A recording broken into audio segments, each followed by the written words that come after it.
Well, hello and welcome back to the Sweet Spot, your go-to golf tipping show brought to you by the Racing Post. It's Jack Reeve, it's Steve Palmer to look back on a couple of cracking tournaments last week in the shape of the Dubai Invitational and the Sony Open in Hawaii. Two events to look forward to this time round. We've got the American Express and we remain in Dubai for the Desert Classic. Steve Palmer, tipping-wise, a week that we maybe might try and pass over. Not all bad, but we've had better. But from an entertainment perspective, 2024 has got off to a cracking start. Yeah, I'd say the snooker was the highlight, really. Ronnie O'Sullivan doing the business in the Masters, but the golf was less spectacular, that's for sure. I was just relieved to get something back in the end. I had Yannick Paul finished tied 8th. I had Yannick Paul 8 places, and that looked so solid for 71 holes. And then he put 2 balls in the water on the 72nd hole. And I was thinking, oh, blimey, I'm not going to get anything. And then fortunately, Thorbjorn Olafsson, followed him into the water. So those two ended up tying for 8th place. So I was relieved to get something back from the Dubai Invitational. And then in the Sony, some firms were going 10 places in the Sony last week. And I bet with a firm that was going 10 places, 5th to 10. And Harris English miraculously managed to tie for 10th with 2 other players. So I was just scraping bits and bobs. But yeah, you're right. Unsatisfactory week. We hope for much better this week. Well, there's been huge changes in the life of Steve Palmer over the last couple of months / years. We've had you refusing to get your knickers in a twist, which I think is going well. And, you know, you used to be one of the most aggressive punters from a golf perspective, usually just playing win only. And now you're enjoying these extra places that so many firms are offering. I think that's a good, valuable lesson for our listeners. You're absolutely right. I mean, we get a lot of commenters asking about that balance between taking better prices or more place terms. And there is no easy answer to that. It comes down to instincts. But as I got older, I definitely try to take more places and the smaller price. I like to get at least 8 places on my side now, and I'm glad I did at the weekend. But yeah, my knickers are all right. Slight ruffling when Yannick Paul hit that second ball in the water on the 72nd hole. Yeah, that was a test of my knickers, but yeah, they've come through okay. I don't want too much more of that though, because they may get ruffled. Good. Well, we're a couple of weeks into 2024 now. We're still going strong. Let's talk about the Dubai Invitational then, Steve. It was a new tournament. It was thoroughly enjoyable. It was won by Tommy Fleetwood. Fleetwood was the winner. It will probably be the headlines will be surrounding Rory McIlroy, who looked for the majority of the week like the winner, and after quadruple bogeys, 3 putts from 2 feet, he still found a way to get himself in front, going down 18, and then still just can't cross the line. I know certainly that former presenter of the Sweet Spot, Bruce Millington, used to hate the term bottle, didn't he? And I think that's a fair assessment. But for those who would have been on Rory at a short price, it must be hugely frustrating. Yeah. He went off at 5-2, the general 5-2 favourite, and just course management errors mainly, wasn't it? And a few bad swings, a few bad putts. Yeah, we mentioned there's a lot of water at Dubai Creek. It's not a typical desert track, and he found a lot of water, didn't he? 2 balls in the water at the par 3 8th in round 2, quadruple bogey, as you mentioned. He hooked an iron off the tee into the water at the par 4 6th on Sunday. Yeah, it was a horrible shot. And then he did the same as Yannick Paul at the 72nd hole, hooked a drive into the water. You saw Tommy Fleetwood's caddy. I thought it was highly amusing. Tommy Fleetwood's caddy, as it was heading towards the crowd, wasn't it? It was heading towards the crowd. It was going to block it from going in the water. And Tommy Fleetwood's caddy go, get out the bloody way. And they did get out of the way, and then it went flying in the water. But Rory had a smile on his face afterwards, though, which is, might have wound up some of his backers because he. Well, I was going to mention that, Steve. It reminded me very much of when I went to Live Orlando last year, and we were on a couple of players and it was looking juicy at times, and then a couple of missed putts went aside, and they were just laughing it off. And I thought, are you really do you really care as much as I do about this? And when Rory was sort of hugging Tommy Fleetwood, I was like, you've just lost a tournament that was in your hands. It was very strange. Yeah, I mean, it just goes to show that it's probably almost certainly not a choke, is it, as you alluded to, because he didn't really care whether he won by looks at things. I mean, it is only the Dubai Invitational. And he said after his Thursday 62 how surprised he was to make that score. He said he felt plenty of rust early in the week in practice. And then he put all those late blunders down on Sunday to it being his first start of the year. So, he was very forgiving on himself. I don't think he'll be as forgiving this week. Nowhere near as forgiving this week if he makes those same mistakes again. I think he just saw that as a pipe opener. He'll expect to play much better this week. But, for all the mistakes that Rory made, Fleetwood had to get it won. It was a lovely putt on 18. He played some really solid golf. And for a man that strikes the ball as well as Tommy Fleetwood, it's nice to see him, get a trophy in the cabinet. Yeah, particularly at home now. Yeah, he's a Dubai resident, isn't he? And that did come into play last week. He drifted to 8-1. Drifted to 8-1 despite him being a Dubai resident. He knows Dubai Creek better than most of last week's field. But the century was so off-putting, wasn't it? The century the previous week, he went to Hawaii, finished 47th of 59 in the century, and then he had that trek from Hawaii to Dubai. I think, had he not played in the century, I think a lot more punters would have had a winner last week and back Fleetwood. But I just think most people were put off by the century. You obviously, we were on Yannick Paul, Steve. He's a bright talent, isn't he, Yannick Paul? I mean, after sort of round 1 and 2, I was thinking, oh, hello, it might be a little January treat on the horizon here, didn't it? It fell away a little bit, but certainly one to keep an eye on. Yeah, I was happy with the bet for the duration and just the 70-second. Oh, he's such a solid ball striker. Putting is a weakness. I don't have any regrets about that investment. We'll keep an eye on Yannick Paul. Good. Okay. Well, we remain in Dubai for this week. We'll get on to the Desert Classic preview later on in the show. There was another tournament. It was the Sony Open in Hawaii. It was won by Grayson Murray. Steve, so far the PGA Tour season, the story of reformed characters. Of course, Grayson Murray has had his troubles off the course in recent years. Another, fine winner. He's had a lot of troubles off the course. Yeah. Not just with the demon drink. I mean, he went off 400-1 last week, which is pretty staggering when you consider he won a Corn Ferry Tour event in the middle of September last year. He won twice on the Corn Ferry Tour last year, so he deserved more respect than 400-1 for the Sony. But most punters had him down as too wild a character to consider. I certainly did. Some of his antics through the years have been crazy. But as you say, Chris Kirk, reformed alcoholic. Grayson Murray doesn't call himself a reformed alcoholic, but he spoke in his media conference about he put the drink down. He put the drink down 8 months ago, and he's lifted 3 trophies since then. So since he's been entirely sober, he's lifted 3 trophies. We've had back-to-back winners on the PGA Tour from reformed drinkers. He went into rehab. Murray went into rehab for a month to sort out his drinking. He said him and Kirk, he is an amazing start to the PGA Tour season, because him and Kirk used to be old drinking buddies. So used to meet up at golf tournaments and have a heavy session together. Those days are long gone now. I think the PGA Tour is quite amusing in some respects. The PGA Tour is struggling for sponsors. I mean, you can rule out all the beer companies now, can't you? I mean, the Budweiser Open is on the back burner because the PGA Tour has become this advert for sobriety. So I guess there could be some alcohol-free sponsorships. I mean, I'm doing Dry January. Heineken 0% is a lovely drop. Isn't there? Brilliant. Everyone's doing that, as we discussed last week. And there one called Lucky Saint. Maybe we'll get the Saint. Yeah, Lucky Saint's very popular. I've heard people going on about that, so maybe we'll get the Lucky Saint Open on the PGA Tour. That's got a ring to it, actually.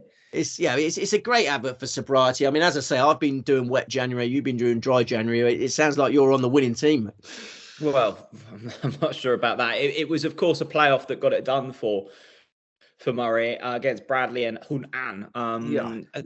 Just an exciting finish to the tournament, wasn't it? Well, it's very interesting that Bai Hun An was in there. I think I added another Hun in there. I'm a bit of a stutter to it. Bai Hun An. Yeah, he missed a short putt to prolong the playoff, and putting has become such a bugbear for An through the years. He made such a promising start to his career, didn't he? He won the US Amateur Championship at the age of 17. Do you remember when he won the BMW PGA at Wentworth by 100 shots? Yes. 2015, I believe. Was that long ago? Yeah. He's 32 now, I think. He's 32. I still associate him as a young up-and-coming whippersnapper. He's had years of putting nightmares. And it's such a shame because the old brewman, there's a few encouraging signs for An fans, and when he missed that Tilly, and it's who he lost to as well, which would have stung, because I mentioned Grayson Murray used to be a lunatic. Now he's a reformed drinker. He's in love with Jesus Christ. His wife, they got married yet? His bride to be, no, they're getting married. His bride to be is a lover of Jesus Christ. He's thrown himself into Jesus Christ probably to impress his girlfriend a little bit more, his fiance. So he's gone full circle. But in the olden days, when he was drinking loads, he was on Twitter. And drinking and Twitter is a bad combination. And him and Benny Ann, you might not remember this, used to have they had a fierce Twitter spat. It was basically Grayson Murray against Benny Ann and Thomas Peters and a few others, because Grayson Murray was just mocking the European tour and saying it's a load of crap, and if you're on the European tour, you're rubbish. Benny Ann was firing back, Thomas Peters was firing back. And so the fact that Benny Ann and Grayson Murray, Benny Ann probably still hates Grayson Murray. Grayson Murray might be more forgiving now. He's a man of God. I'm not sure.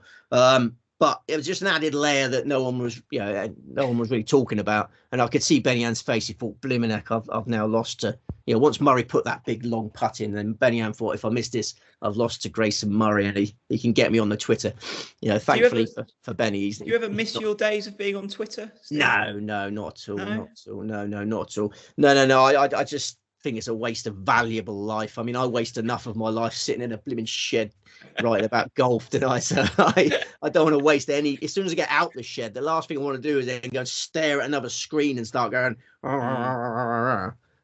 Is that the noise you make when you're on there? Typing away. Norwich City, sack the manager. It's a waste of time, mate. There it is. There we go. I'm going to have to assess my life choices after this, aren't I? So I did the voice. I wasn't doing your voice there. I was just doing a voice of someone who spends too much time on Twitter. Very, very fair assessment, Steve. On that bombshell, should we get into the previews for this week? I think we should. We've gone on a bit too long there, haven't we? Yeah, well, as we sit in the very cold United Kingdom, Steve's in his cold shed down in Weymouth. Let's jet over to Emirates Golf Club for the Dubai Desert Classic. Steve, we know all about this track, but still love hearing you talk about it. The sun, the blue skies. Oh, what a place to be. Where are we this week? Well, you're a regular at this track, I believe, aren't you? You hang out with Adrian Naus there, don't you? I did, actually, yeah. Great times. One of your practice partners. I am very jealous of that. Yeah, Emirates Golf Club, Dubai, United Arab Emirates, 7,428 yards, par 72, 4 par 5s. It's been used for the Desert Classic since 1989, apart from a 2-year switch to Dubai Creek, where we were at last week, 1999 and 2000. Ignore that course form for this week. It's a low scoring track, this 19 under par 1 last year. The back 9 is the scoring half, 3 par 5s on the back. The greens are relatively flat, sunny and warm weather throughout. Light to moderate breezes.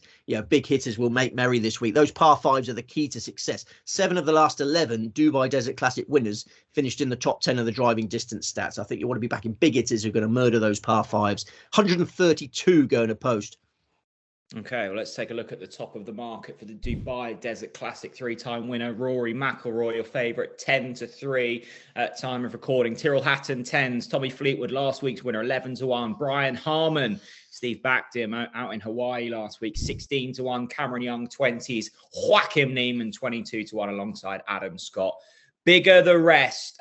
Steve, a familiar favourite here. How many selections for the Desert Classic? 3. I thought you were lining up for a 4. You've had enough swigs of your Diet Coke to lubricate those vocal cords. 3 selections. Who's the main pick? Nikolai Hoga, 22-1, who was a hero for us in Dubai in November when he won the DP World Tour Championship. I see more glory in Dubai for the Great Dane on Sunday. He's yet to sparkle in his 2 previous visits to the Emirates, but that's why we can access such a healthy price, 22-1. Glorious. I think it's an anomaly, that record at the Emirates. I think over time, Nikolai will build a great record at this course. It's a big hitters playground. It's a driver's course. There aren't many better drivers on the circuit than Nikolai Hoga. Driving well, clearly the key to success at the Emirates. Look at the last 3 winners, for example, Paul Casey, Victor Hovland, Rory McIlroy. Only one of those 3 is in this week's field. Rory McIlroy obviously has a fantastic chance of victory, but at the odds, I'd much rather take Nikolai Hoga. All gravy for Nikolai. He's got a PGA Tour card in his pocket. He'll start winning stateside dollar again soon enough. For now, he's looking for a Rolex Series bonus check this week. He'll approach this assignment without fear. He'll attack the course. I think he'll make a bundle of birdies. Last week, there was some rust in the system. Yeah, the Dubai Invitational, an ideal warm-up. It's a 20-minute drive down the road from Dubai Creek to the Emirates. I expect an improved performance on a much more suitable course. We talked about last week's course, tight and fiddly in comparison to the Emirates. Hogar can open his shoulders this week. Show-wise, one of the most exciting youngsters in the sport. It will be a fourth DP World Tour title at the age of 22. Forget how young these twins are. It'd be his fourth one. It'd be his third one in the United Arab Emirates, because he won in the Ras Al Khaimah as well, didn't he? Mm.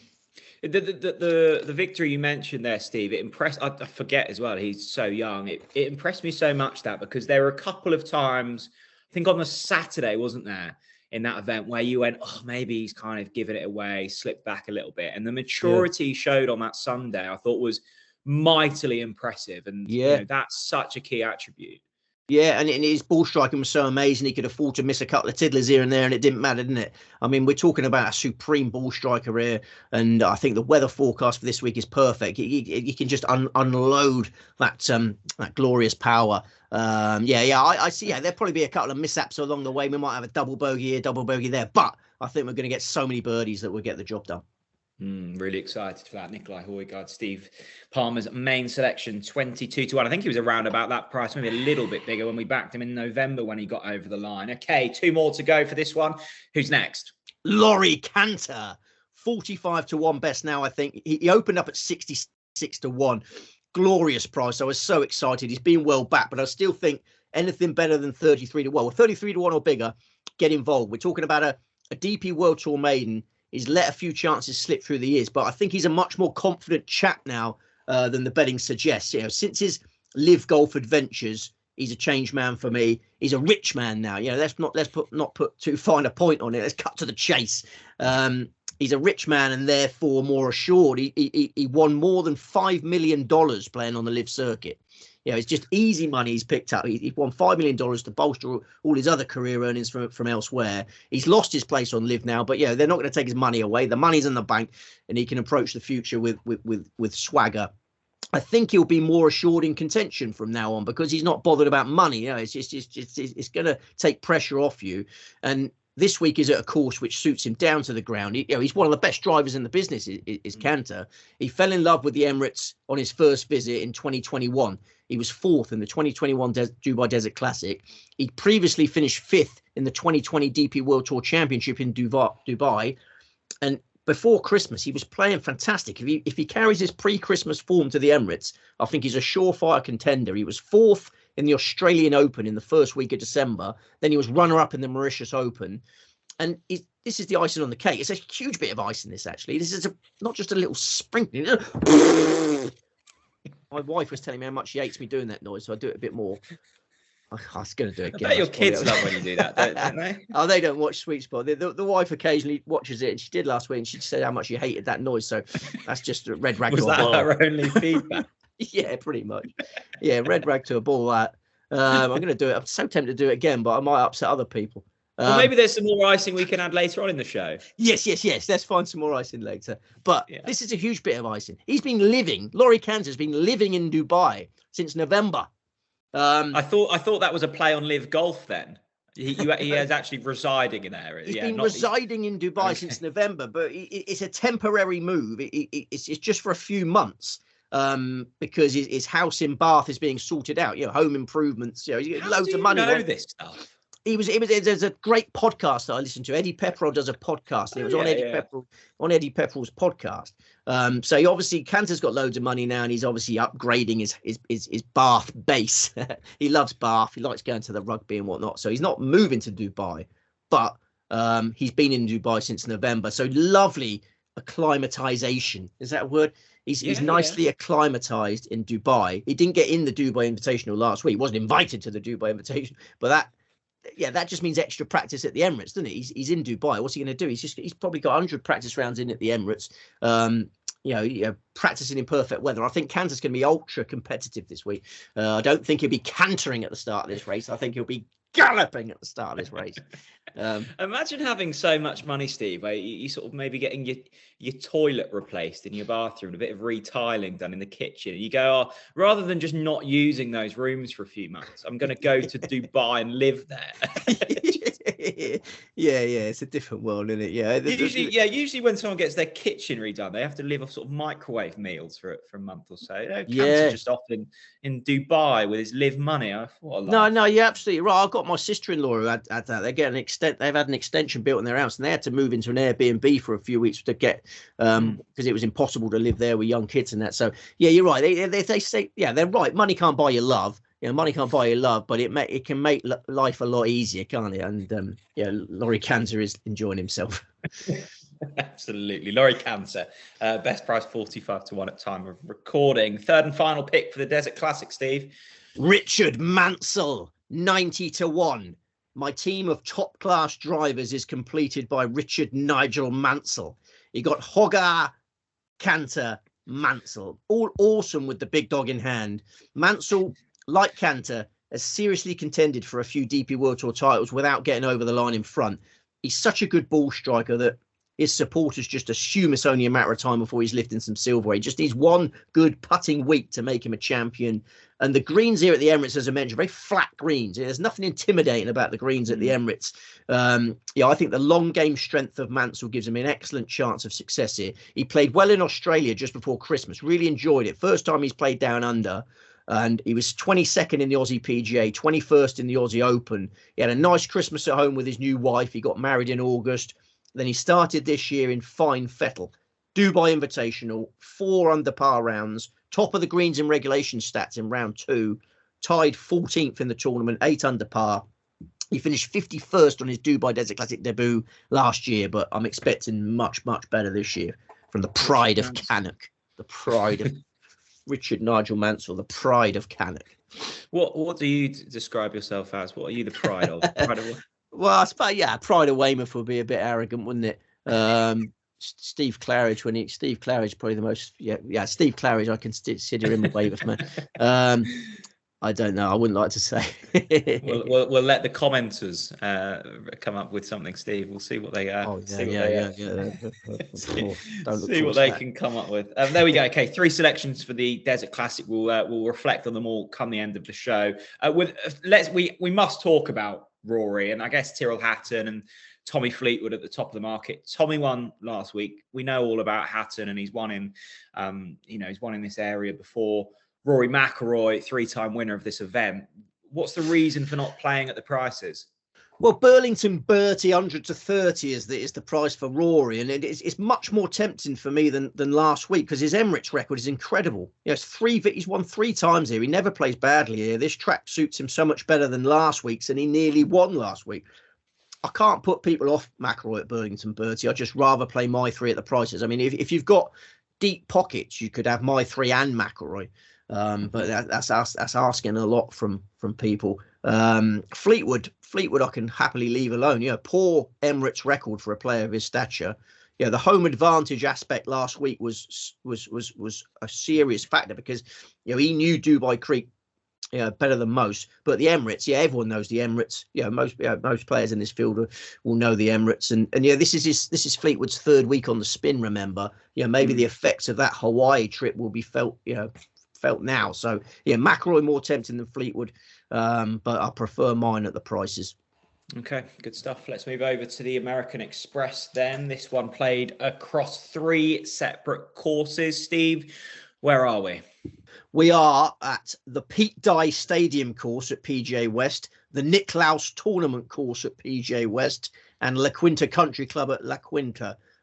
So we have a round at each of those tracks. And then the cut is made on Saturday night, and then the cut makers play at the Pete Dye Stadium course on Sunday. All the courses are around 7,100 yards long, all par 72s. We've had this set of courses since 2016, apart from 2021 when La Quinta took a year off. We just had 2 courses that year. So punters should study the form from 2016 onwards. These courses are easy. You got to pepper pins, putt well. The weather forecast is excellent, as it always is here. No wind at all. It's a pro-am for the first 3 days, so the setup is forgiving. 20-something under par will win it. Yeah, maybe we'll get to 30 something if someone goes bananas. 156 going to post this week. I have 5 selections. Okay, it was of course John Rahm that won this last year. We won't be seeing him now. He's on live. Okay, how many selections did you say, Steve? We got 5. You're right. It's the second 5. time this year that John Rahm's been a PGA Tour defending champion that can't play. Okay, well, let's take a look through the top of the market. Scotty Scheffler's your favourite, 11-2. Patrick Cantlay, 17-2. Jean de Chaufflet, 10-1. Sung Jae Im, 18s. Justin Thomas, 22-1. Tom Kim, 25-1. A competitive top of the field, a really strong field, actually, for this one. Steve, who's your main pick? Sung Jae Im, 20-1, who made 34 birdies in his 72 holes at the Century the week before last. 9 birdies in round 1, 8 in round 2, 6 in round 3, 11 in round 4. The previous PGA Tour record for a 72-hole event was 32 birdies. And the Amex is a tournament where you need to make loads of birdies. I think Sung Jae is well equipped for this task. He ended last year strongly. 6th in the FedEx St. Jude Championship, 7th in the BMW Championship, 2nd in a Korean Tour event, 12th in the Zozo. Now he's out the blocks like a flash. 5th spot in the Century. He made a few mistakes, but so many birdies. It was a joy to watch. He skipped the Sony Open last week. Yeah, that's freshened. He wants to freshen up for the West Coast swing. That's going to pay off in spades this week. I see him contending strongly for Amex Glory. His form figures in this event are 12, 10, 12, 11, 18. So never outside the top 20. This time, I think he's going to get right in amongst it. The Century, his approach play was excellent. His putting was superb. They're the keys to success this week. So, yeah, I'm all over Sung Jae. When Sung Jae does get in the groove, he's a delightful player to watch, isn't he? He's so much fun on the golf course. Underrated, happy at home, major contender. Next best, Eric Cole, 35-1. It's well worth noting. I've got a stat for you, Jack. I know you like a stat. Only one of the last 16 winners of this event was making his first start of the year. So, getting that Christmas rust out your system in Hawaii seems almost essential for Amex success. All 5 of my selections have already competed this year. Eric Cole has got 2 spins under his belt. He was 14th in the Century on his debut in the Century the week before last. He closed with a 65 there. Last week, he finished 13th in the Sony Open. He was 10 under par for the weekend. That Hawaii swing is an ideal warm-up for an Amex, which suits him extremely well. Some might call this a glorified putting competition. You might remember John Rahm had a fit of pique in 2022 when he was caught swearing on the someone filmed him swearing about the glorified putting competition. Where you could call it that. And Cole is a good man to have in those circumstances. He rolls his rock so well. He's the PGA Tour Rookie of the Year. His form figures over the last 4 months are just ridiculously consistent. 4 top 5s in his last 7 starts. 6 top 15s in his last 7 starts. He's going to go over the line in front of the PGA Tour soon. This is a golden opportunity. He was 36 on his Amex debut last year. He was ranked 370th in the world going into that. He's world number 38 now. I never quite understood that argument around sort of the glorified putting, because it's such a big part of the game. Like, there's always going to be courses that suit different, elements of your game, isn't there? You're right. That one. You're right. You're absolutely right. You get a lot of players that get on their high horse and they just think golf. He golfed his ball, and they're not talking about putting it. He golfed his ball. Well, you're still golfing your ball when you're putting it. It's still. You know what I mean? It's still, as you say, it's a key component of the game. If they all just want to play like nearest the pin, some of them talk as if they want to just change the rules of golf and just make it a nearest the pin club. We pick up our ball once we're on the green. Putting's, don't get me started. No, I won't. Eric Cole, there we go. 3 more to go. Who's next? JT Poston, 30-1, the postman. Post. I don't know why I'm chuckling. I watched that thing about the post. Not Mr. Bates versus the Mr. Bates. Yeah. Did you enjoy that? Ken Bates versus the. Well, I don't know. No, it's quite sad, wasn't it? No, I know it was sad, but it was a good kind of expose on the yeah, wasn't it? Absolutely. No, I'm glad things are happening. But yeah, the poor people that have committed suicide and have died in the interim, they're not going to get any rewards, are they? But No. yeah. Don't get me bogged down in that. But yeah, it's quite sad. But yeah, inspiration in other ways. But yeah, hats off to Alan Bates. I quite like Toby Jones, the chap that played Alan Bates. He's quite good fun, isn't he? He's fantastic. Yeah, I like him in the Detectorists as well. That's it. Yeah. Really like that. But done a lot for post office submasters and metal detectors. Yeah. Metal detectorists. JT Poston, I'm sorry, I got bogged down there. He is well in the groove this year as well. Like Cole, he's played in 2 events. He was 5th in the Century, then 6th in the Sony last week. He closed with a 65 in the Century. He closed with a 61 in the Sony.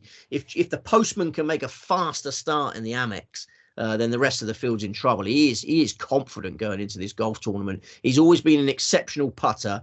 He'd be really comfortable with reaching this super low total that we know we're going to need this week. He was 7th in this event in 2019 when he was still a PGA Tour maiden. He's since won 2 PGA Tour titles. He was 6th in the Amex last year.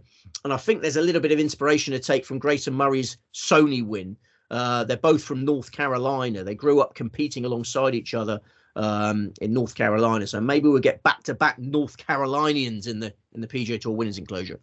And good you said you're backing the Postman as opposed to backing JT, because huge confusion could then erupt around which JT you're backing. True dat. Yeah, true dat.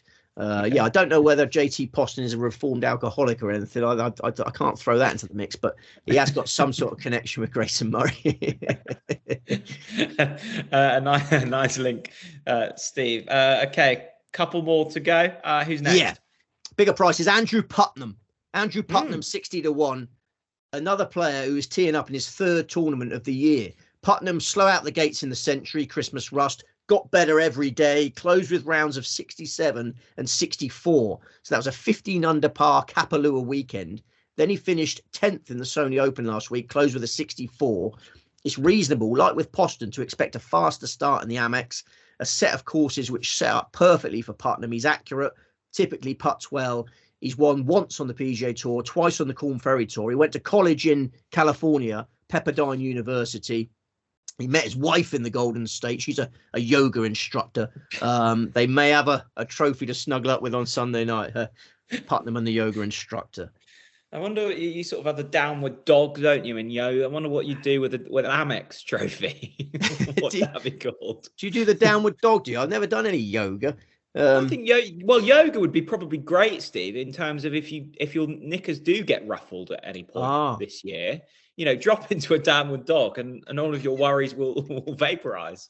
Really? This sounds very interesting. Yeah, I'll look into that. I have no idea what you're talking about, but downward dog to sort out my knickers. Yeah, excellent. There we go. One more to go. Putnam got us onto yoga. Where will this one take us? This would take us to Davis Thompson, 75-1, about last year's unlucky runner-up.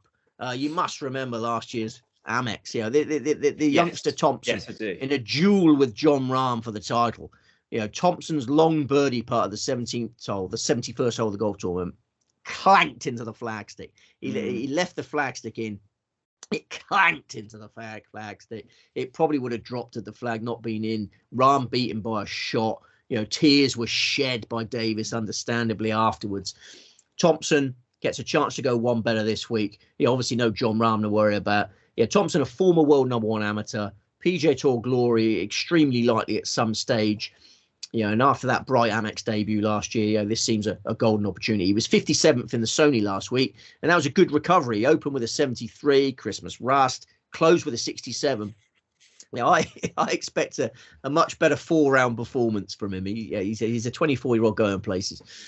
I'm not taking anything away from Mr. Thompson, but I'm pretty sure in 9 out of 10 Sweet Spot episodes, there's someone who's been a former world #1 amateur. It just seems like every other player has been it. It's true. I suppose maybe I've got an obsession with former world #1 amateurs, but these days it's not easy to get that status. To get that status these days, there's so many good ones out there. But you're right. I do seem to have a thing about it. But he's going to win titles. How many of those former How many of those former world number one amateurs go on to success? A lot of them, I'd say, these days. Yeah, no one's mocking Ludwig Aubert. Certainly not, Steve. No, I know we mentioned it last week. I am still incredibly impressed with your knowledge of golfers' lives outside of the golf course. I mean, that Laurie Cantor's fact about his home improvements in Bath will stay with me this week. Yeah, and Andrew Putnam's wife doing a bit of yoga on the sidelines while she's watching this week. Yeah, Andrew Putnam's living the dream, I think a second tour time maybe coming on Sunday. Good. There we go. We shall round up our selections. We shall start in the Dubai Desert Classic Steve, so people can jot them down on their pieces of paper. We certainly shall, but I think it'd be remiss of us to not mention the world number one. I'll just give a brief mention of Scotty Scheffler, because Scheffler fans will get angry and probably cancel us if we don't mention him. Do you remember we were talking about the Century and one swallow does not a summer make? We were wondering whether he's going to putt as well as he did in the Hero World Challenge. Well, we got our answer. There was no swallow at the Century. He was 45th in the putting stats in a 59 runner event. So we're talking about the need to putt well this week in the Amex glorified putting competition. I can live without Scheffler at the short odds this week. So sorry I had to ruin the flow there, but I just thought we had better mention, because he's getting backed again. Scheffler fans there's so many Scheffler fans out there. Rightly so. I think he's 11-2 best now for this. Yeah. Okay, Scotty Scheffler fans, there you go. Don't cancel us. We shall recap Dubai Desert Classic, Steve. 3 picks in that. Nikolai Hogger, Laurie Cantor, Richard Mansell. And in the American Express, Sung Jae Im, Eric Cole, JT Poston, Andrew Putnam, Davis Thompson. You spent your Sunday evening in the local snooker club, Steve. Any fun ahead this week? I did. I enjoyed watching Ronnie O'Sullivan win an. You've had a good couple of weeks in pub sport betting, haven't you? With Cool Hand Luke and Ronnie O'Sullivan.